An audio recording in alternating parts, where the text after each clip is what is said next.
Okay, here we are using the bug indicators. These are Gardner's, they're the most versatile indicator on the market and can be fished in several different ways. At this moment in time, we're fishing tight lines on both rods, and the indicator's simply clicked over the line and moved up towards the buzzers, because this will enable dropbacks to be shown if a fish moves back towards us. If you get a full-blooded run, obviously the thing is just going to shoot forward and the indicator will be going up and down just as normal. So that's got that covered. That's with your tight line situation. To show dropbacks even more clearly, you can actually move the line between the bug ears, trapping it. And what that means is, instead of when you get a slack liner without it trapped, instead of the indicator being able to slide up and down the line as it goes down, what you'll actually see is every movement of the line as it comes down, giving you more bleeps as it goes. So just a little bit more notice of the fact that you've got to drop back. It will stay in that one place on the line, as you can see. So that's your standard tight line situation. Another way of using the bug indicators, and this is a real popular method of fishing nowadays. People like to use slack lines.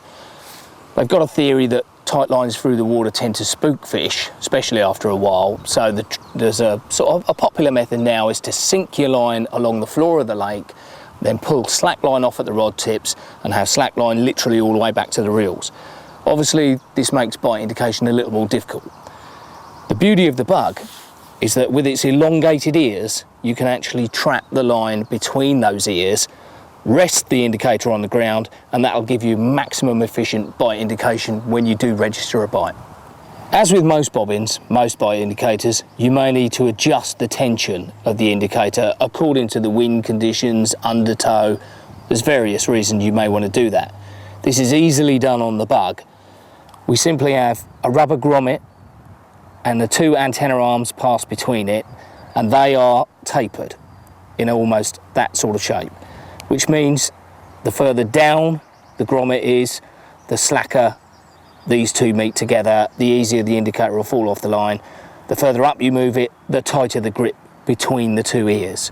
So you can either attach your line between the two bug ears, or you can simply pass the bug ears right over the line and into the gap below.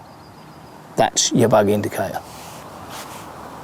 If you get a bite using the slackline indication method, what will happen is what normally happens. Your bobbin will move up towards the rod because it's trapped on the line, even though it's slack and laying on the ground. So as long as the fish moves forward, that's another way of fishing the bug. As you can see, fishing the slackline method, even on a windy day like today, and there is a fair bit of breeze blowing, because your line is trapped between the ears of the bug, you're not getting lots of false bleeps where the line's able to move through the clips on other indicators. One last advantage of the elongated ears on the bug indicators trapping the line is that if you're fishing near snags, or if you're expecting drop back bites, if you can trap that line up near the indicator, it will follow the line every millimetre of movement down to the bottom, thus giving you maximum indication on a drop back bite, alerting you to the fact you have to get to the rods double quick.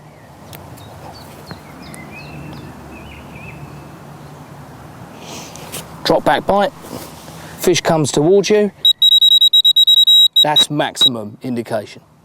So that's the bug indicator.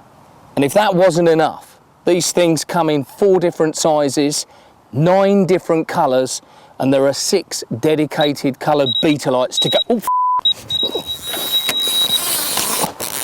and I forgot to mention 2 different lengths of chain as well.